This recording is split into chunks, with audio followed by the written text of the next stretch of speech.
आज़ादी का सफर में हम आपको हर दिन देश की स्वाधीनता के लिए संघर्ष करने वाले वीर शहीदों और क्रांतिकारियों की गौरव गाथा बता रहे हैं। इसी कड़ी में आज देखिए महान जननायक बिरसा मुंडा के बारे में। इसके साथ ही बात होगी महान समाज सुधारक आचार्य विनोबा भावे के व्यक्तित्व की भी। एक रिपोर्ट।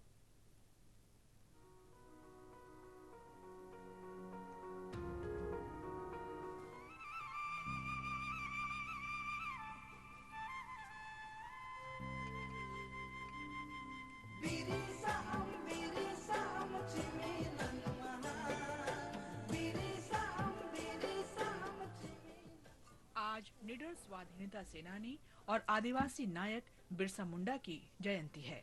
उनका जन्म 15 नवंबर 1875 को मौजूदा झारखंड के खूंटी जिले के उलिहातू गांव में हुआ था। बिरसा छोटा नागपुर क्षेत्र की मुंडा जनजाति से थे। उन्हें प्रेम से धरती अब्बा कहा जाता था। उन्होंने अपने अनुयायियों को जनजातीय जड़ों की तरफ लौटने और अपनी परंपराओं का पालन करने के लिए प्रोत्साहित किया। बिरसा को विश्वास था कि स्वशासन ही जनजातीय अधिकारों की रक्षा करने का एकमात्र रास्ता है। उन्होंने अबुआ राज सितेरे जना, महारानी राज तुंडू जना का नारा दिया था, जिसका मतलब है आओ महारानी का शासन समाप्त करें और अपना शासन कायम करें। ये नारा उस समय बहुत लोकप्रिय हुआ, जिसने बिरसा की गुरिल्ला सेना को संगठित करने और छोटा नागपुर क्षेत्र के विभिन्न भागों में ब्रिटिश सेना पर हमले करने में सहायता की।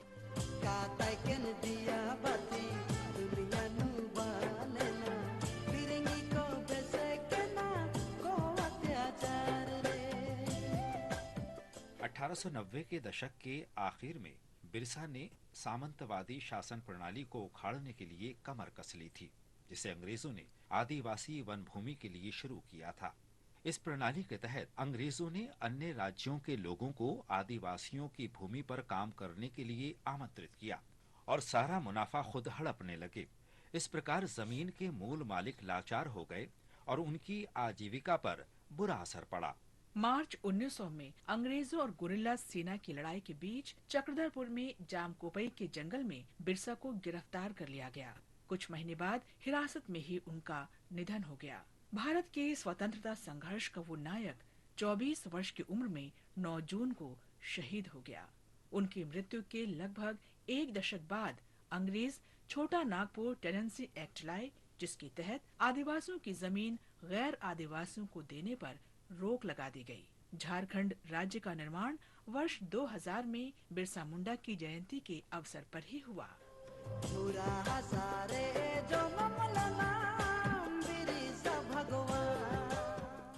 आज ही स्वाधीनता सेनानी और समाज सुधारक विनोबा भावे की पुण्यतिथि भी है। अप्रैल 1951 में उन्होंने भूदान आंदोलन शुरू किया, जिसके तहत समृद्ध जमींदारों से अपनी जोत का छठा हिस्सा भूमिहीन लोगों को दान करने का आग्रह किया गया ताकि वे फसल उगा सकें। उन्होंने इसे प्रेम के माध्यम से क्रांति बताया। ऐच्छिक रूप से भू सुधार आंदोलन तेलंगाना के पोचमपल्ली में शुरू हुआ। विनोबा दान में मिली अनेक एकड़ भूमि जुटाने में सफल रहे। उन्होंने वो जमीन उड़ीसा भूदान बिल के तहत वितरित कर दी, जिसे राज्य सरकार ने 26 जुलाई 1953 को पारित कराया। वो उड़ीसा ही था जिसने इस आंदोलन को ग्रामदान के नए रूप में अपनाया। विनोबा ने अपने दम पर 15 लाख एकड़ से अधिक जमीन जुटाई, जिसे गरीबों को दान कर दिया गया।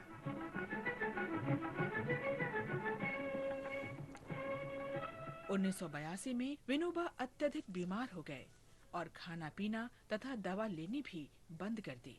15 नवंबर 1982 को 87 वर्ष की उम्र में विनोबा भावे का निधन हो गया।